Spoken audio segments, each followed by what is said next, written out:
Le 28 décembre est célébré la Saint-Innocent. Il s'agit d'une vieille histoire dans laquelle on a ordonné d'exécuter des enfants de moins de 2 ans. Pour quelle raison, je ne sais pas. Mais en tout cas, c'est le nom que porte cette date, le 28 décembre, et le moment où passe cette moto.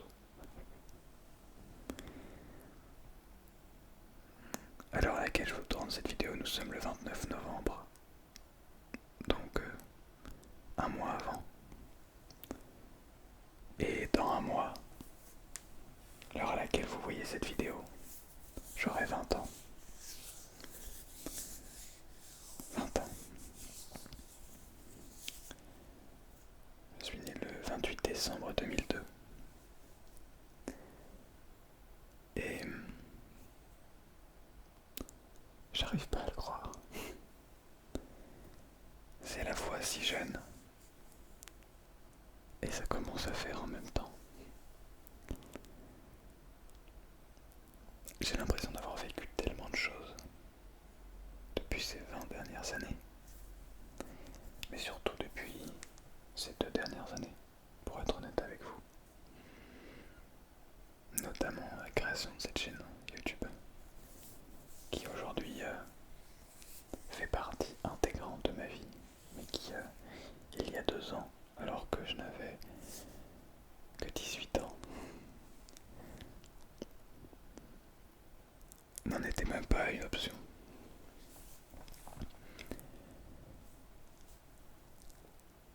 Il y a un an, jour pour jour, sortait une vidéo nommée J'ai 19 ans. J'avais tourné cette vidéo un petit peu avant les fêtes. Pas aussi tôt que maintenant, mais un petit peu avant. Pour, pour faire les fêtes sans avoir besoin de tourner de vidéo. Et je me souviens avoir dit que vous irez regarder la vidéo si vous voulez. C'était il y a un an tout pile. Je me souviens avoir dit, là j'ai encore 18 ans. Et je vais aller faire un tennis après. Et je vais kiffer ça. Et en fait, c'est marrant parce qu'aujourd'hui, c'est le même raisonnement. Il me reste encore un mois avec 19 ans. Ouais, tout le monde dit, bon, tu peux pas dire ça à ton âge. Comment ça? Comment ça? À n'importe quel âge, on peut être content d'avoir l'âge qu'on a. Même à 14 ans, à 15 ans, on peut être content d'avoir 14 ou 15 ans. Cette prise de conscience, j'ai commencé à la voir à 17 ans à peu près. Comme quoi, je me dis, oula, 17 ans, 17 ans, 17 ans. Bon, bah, va peut-être falloir commencer à kiffer tous les jours là. Parce que ça fait déjà 17 ans. Ok, ok. Et ben, on va profiter alors de tous ces jours pour créer des souvenirs inoubliables, pour se forger une vie dont on ne jalousera personne. Et par exemple, cette coiffure, c'est terrible. Et je ne jalouse personne. J'ai juste envie d'aller chez le coiffeur. Bref, chaque jour, c'est de plus en plus important. Et chaque jour, je me dis, oh, c'est vrai que j'ai encore 19 ans. J'ai déjà fait le GR20. J'ai déjà fait plein de trucs. J'ai une chaîne YouTube sur laquelle il y a des milliers de personnes qui me suivent. Il y a des centaines de milliers de personnes qui ont déjà vu mes vidéos. C'est ouf. Et j'ai pu faire plein de choses. C'est-à-dire que être capable de vivre chaque jour en se disant, ok, si demain je meurs, je pourrais pas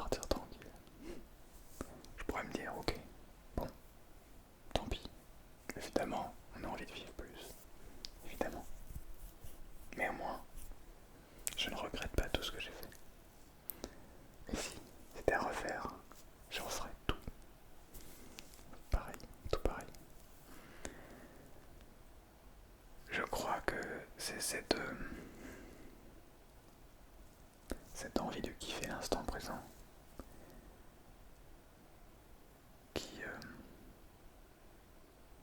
en partie, avec des événements personnels, qui m'ont donné envie de me lancer dans ce côté spirituel.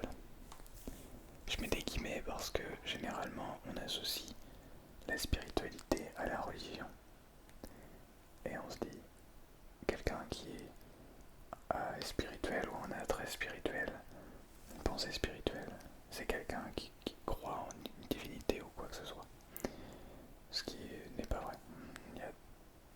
Je suis plutôt dans la spiritualité, comment dire, non croyante. Bref. Avant de partir, en pensant que je crée une secte, écoutez ce que je vais dire. Ça va amener à la méditation et vous allez comprendre pourquoi je vous ai créé cette miniature et ce titre. Et je vous ai proposé de venir sur cette vidéo pour vous détendre. En fait,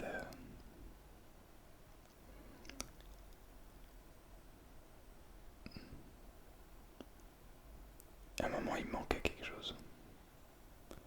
C'est-à-dire que je me sentais bien, tu vois. Genre j'étais bien. Je me disais, vas-y, là ça va.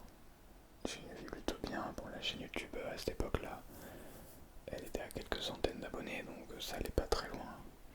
Mais je sentais, je sais pas comment vous dire, mais je sentais, et je sens toujours cette flamme qui me dit de toute façon, peu importe les échecs que tu vas te prendre en face, tu vas aller jusqu'au bout.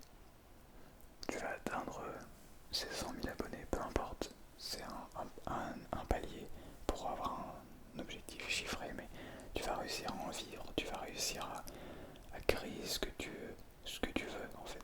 Et ça se trouve, ça sera pas du tout dans l'ASMR, mais tu vas réussir à vivre de ce que tu as envie de vivre.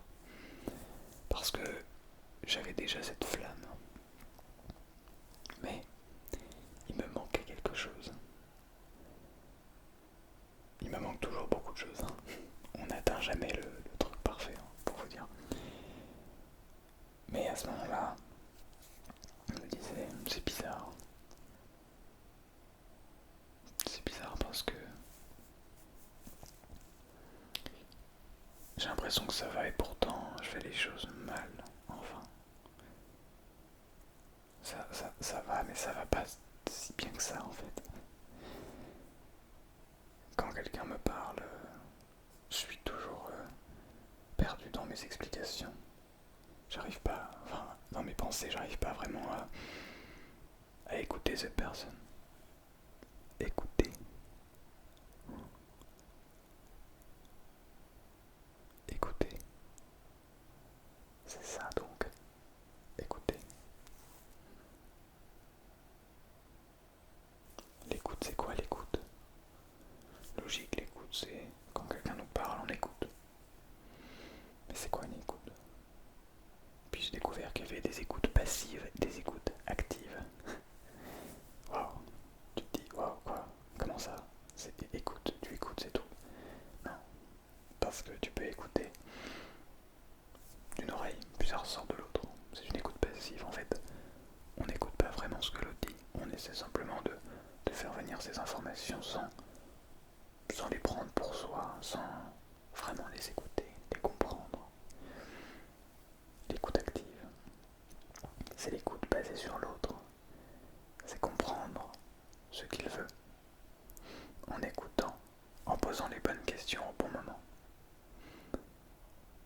Sans jugement. On ne juge absolument pas, à aucun moment on ne doit juger dans une écoute active. On ne doit pas chercher à répondre, à rétorquer. On doit simplement respirer, écouter ce que l'autre se dit, ce que l'autre dit. Le prendre, ne pas le juger, comprendre avec cette personne. Quand je dis comprendre avec cette personne, ça ne veut pas dire lui dire oui mais ça, t'as pas fait ça bien, ça, tu aurais dû faire ça comme ça, tac tac tac. Non, c'est laisser cette personne écouter, s'écouter elle-même ses propres réponses et la guider en fonction de si d'après non elle prend un chemin qui n'est pas le bon, c'est de dire mais tu vois il y a un autre chemin par là-bas. Et naturellement on revient vers le chemin, le bon chemin. Il n'y a pas de bon chemin, jamais, impossible. Bref, tous ces trucs là, je me disais, waouh, c'est drôle quand même parce que je sais pas, j'ai l'impression d'écouter les gens. Puis j'ai essayé d'observer comment les gens se comportaient autour de moi, de parler de ce à quoi je pensais, de remarquer vraiment ceux qui écoutaient, ceux qui n'écoutaient pas, de repérer comme ça, et de voir à quel point certaines personnes sont déjà en avance, quand d'autres sont déjà bien en retard, par rapport à ce principe d'écoute en tout cas. Et c'est intéressant, parce que c'est à partir de ce moment-là où j'ai réellement réussi à écouter des gens et à les aider. Et en fait c'est un rôle de psychothérapeute, de psychologue, de psychiatre aussi. Ça peut l'être, enfin, je sais pas trop dire exactement les différences, mais bref, c'est un travail de psy, de manière générale. Donc, les vidéos avancent, le temps avance, et petit à petit je m'intéresse à la méditation. Donc je regarde le premier qui en parle. Je crois que le premier que je regarde qui en parle, ça doit être Jonathan Lehman, écrivain, chercheur en bonheur. Personnage très intéressant.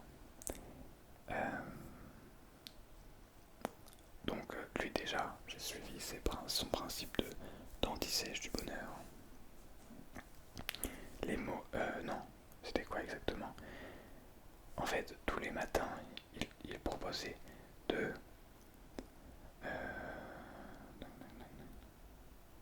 poubelles mentales, voilà, les poubelles mentales. Tous les jours, il proposait d'écrire 3 choses, tous les soirs plutôt, d'écrire 3 choses pour lesquelles on est reconnaissant dans sa journée. Moi j'aime pas trop écrire, donc ce que j'ai fait c'est que, enfin ça va, mais je les ai enregistrés sur mon téléphone. Et donc, vous pouvez voir, j'ai numéroté et j'ai mis la date sur chacune des poubelles mentales. La première c'était le 6 janvier. Donc j'ai commencé le 6 janvier 2021 avec les poubelles mentales. Poubelle mentale numéro 1, 2, 3, 4, 5, 6, 7, 8, 9, 10, 11, 12, 13, 14, etc. Et je suis arrivé aux poubelles mentales numéro 172, 173 même. Et donc, alors après j'ai dû arrêter parce que je suis allé sur le GR20 et j'avais plus de téléphone, j'ai pété mon ancien téléphone. Donc celui-ci j'ai dû le racheter, celui-ci je l'ai racheté en Corse. Bref, donc du coup par la force des événements j'ai dû arrêter les poubelles mentales. Mais voilà, j'ai fait 173 poubelles mentales. Donc tous les jours, tous les soirs, dans mon lit, peu importe où, même quand je n'étais pas chez moi, j'enregistrais entre 1 et 5 minutes de poubelle mentale pour donner mon ressenti sur des choses pour lesquelles je suis reconnaissant. Puis Jonathan Lehman parlait aussi de méditation. Bon, je me disais oui, bon c'est cool. J'ai testé plusieurs fois. Au début je faisais des méditations de 15 minutes par-ci par-là. Ça faisait du bien mais c'était très difficile. C'est quelque chose qui demande beaucoup de contrôle de soi, d'écoute de soi, de maîtrise de ses pensées, etc. On va en revenir à la méditation après. Et donc, je sais plus avec qui c'était.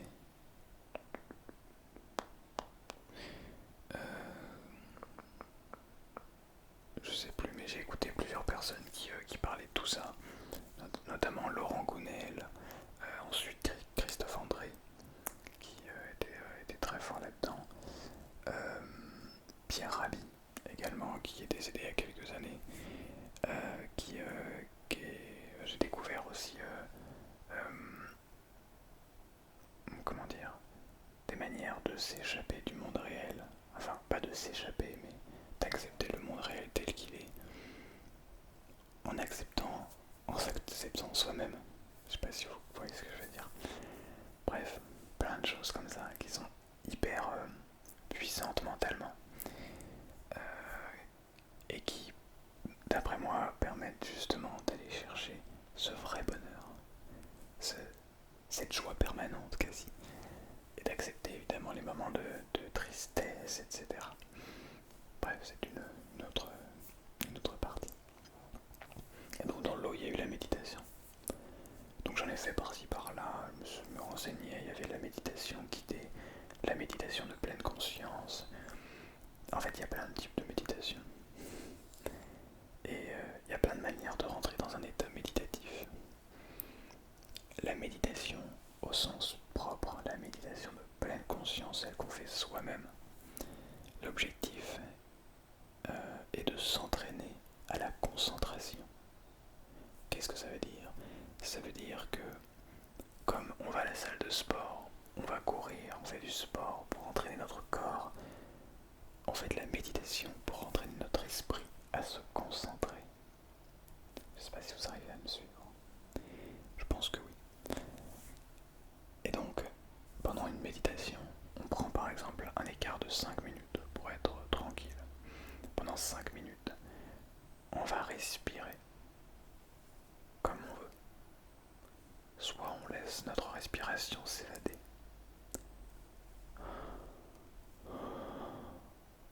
On la laisse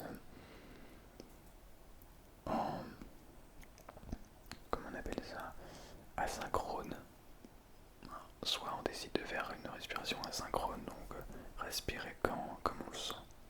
Soit on décide de rendre ça un petit peu plus carré, donc on respire 4 temps, on tient 4 temps, on inspire 4 temps, on tient 4 temps, on expire 4 temps, on tient 4 temps, etc.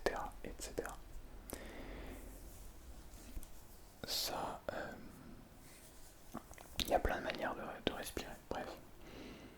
Et notre but, à nous, quand on fait de la méditation, c'est de rester concentré sur cette respiration. Si vous avez déjà essayé, ou si vous allez essayer, sachez que c'est très difficile, parce que notre esprit va sans cesse réfléchir à plein de choses de notre quotidien, sans arrêt. Et c'est extrêmement difficile de réussir à ramener à chaque fois sa concentration. On se dit, bon, tranquille, on peut penser à ça 2 secondes. Et dès qu'on pense à quelque chose d'autre, boum, on revient sur la respiration. Dès qu'on pense à quelque chose d'autre, boum, on revient à la méditation. Qu'est-ce qu'on va manger ce soir? Mais respiration. Waouh. Mais et si jamais je voyageais telle respiration? En fait, ceci va entraîner notre esprit à se concentrer sur une seule et même tâche. Ceci est prouvé scientifiquement que quand on maîtrise bien la méditation, cela diminue le risque de maladie, augmente, donc améliore le système immunitaire évidemment, augmente notre capacité à réfléchir. On a des meilleures capacités physiques forcément, on est en meilleure santé en fait, ça améliore entre guillemets notre santé. On est capable de se concentrer beaucoup plus vite. Bref, je pourrais continuer à vous en citer plein, des aspects comme ça, mais on est plus à l'écoute, on est plus à l'acceptation du moment présent, et en fait, c'est ça que j'étais venu chercher avec la méditation. Ça va faire maintenant bientôt 2 mois que je pratique, presque 3 mois à l'heure à laquelle vous voyez cette vidéo, que je pratique la méditation de pleine conscience tous les matins, 10 minutes. Et je galère autant, toujours aussi dur. C'est-à-dire qu'il y a des matins où je n'arrive pas à me concentrer, c'est impossible. Beaucoup trop de choses. Avec tout ce qui se passe dans ma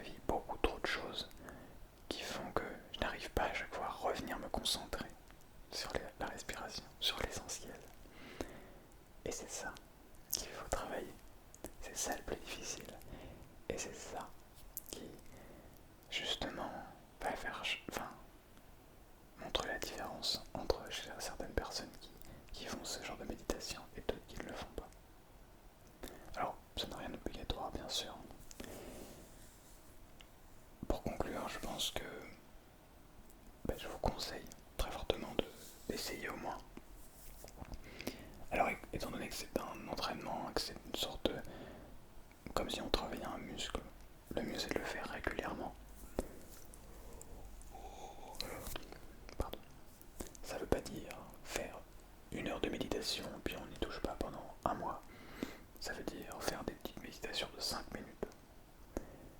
Soit on se cale sur sa respiration, soit on fait des méditations guidées avec quelqu'un qui nous chuchote ou qui nous parle dans l'oreille. Mais ça, je pense que c'est plus intéressant pour vous de se concentrer sur la respiration. C'est beaucoup plus difficile. Beaucoup plus difficile. Voilà, donc ça dépend. À vous de voir à quel niveau vous voulez aller. En gros, il y a méditation guidée qui est un petit peu pour les débutants. Quand on débute, c'est plus facile parce qu'on a une voix, quelqu'un qui nous entraîne, qui connaît les mots pour nous permettre de se concentrer sur une chose. Et ensuite, il y a la méditation de pleine conscience qui, là, on n'a rien pour nous guider. On a simplement notre esprit qu'il faut dompter. Voilà.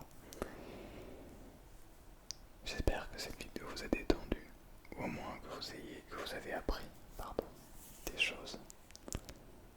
Et je souhaite